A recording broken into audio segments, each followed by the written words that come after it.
বহুত বহুত ধন্যবাদ আৰু অভিনন্দন জ্ঞাপন কৰিছো আৰু মোৰ কৃতজ্ঞতা স্বীকাৰ কৰিছো যে ৰাইজে যে ৰোজা এই কথাটো এতিয়া আৰু প্ৰমাণিত হ'ল সদায় আমি ৰাইজক নিজৰ বুলি ভাবি আহিছিলো ৰাইজৰ সুখ দুখ আমি বুজি আহিছিলো ৰাইজৰ সুখ দুখৰ সময়ত আমি সমভাগী হ'বলৈ চেষ্টা কৰিছিল সেইটো কাৰণে ৰাইজে এতিয়া আমাক মৰম কৰিছে ৰাইজৰ আশীৰ্বাদ আৰু সহযোগিতাত আমি এবছলিউট মেজৰিটি পাবলৈ আমি সক্ষম হ'ম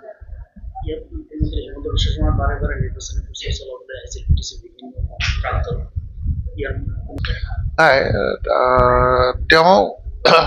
এটা ৰাজনৈতিক দলৰ মুৰব্বী হয় আৰু মুখ্যমন্ত্ৰী হিচাপে তেওঁৰ যিটো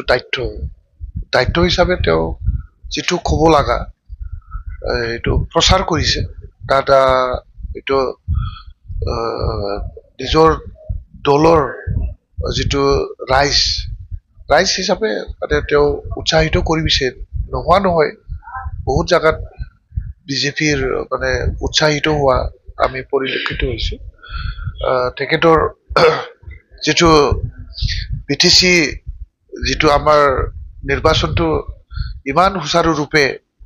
আমাৰ জিলা প্ৰশাসন বিলাকে ইলেকশ্যন কমিশনে ইমান সুন্দৰকৈ পাৰ কৰালে তাৰ কাৰণে কৃতজ্ঞতাটো মই প্ৰথমেই মুখ্যমন্ত্ৰী ডাঙৰীয়াক মই স্বীকাৰ কৰিছো আৰু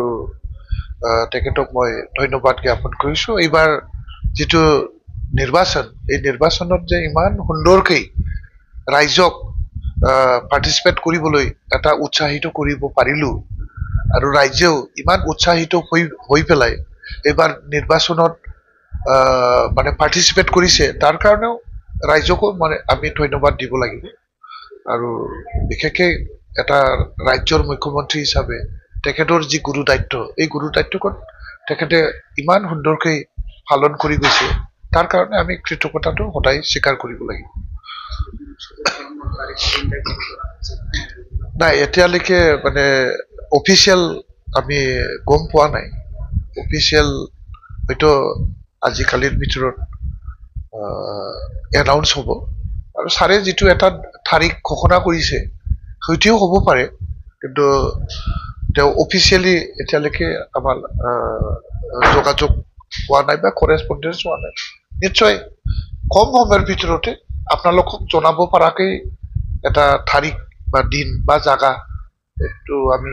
দিব পাৰিম আপোনালোকলৈ কম সময়ৰ ভিতৰতে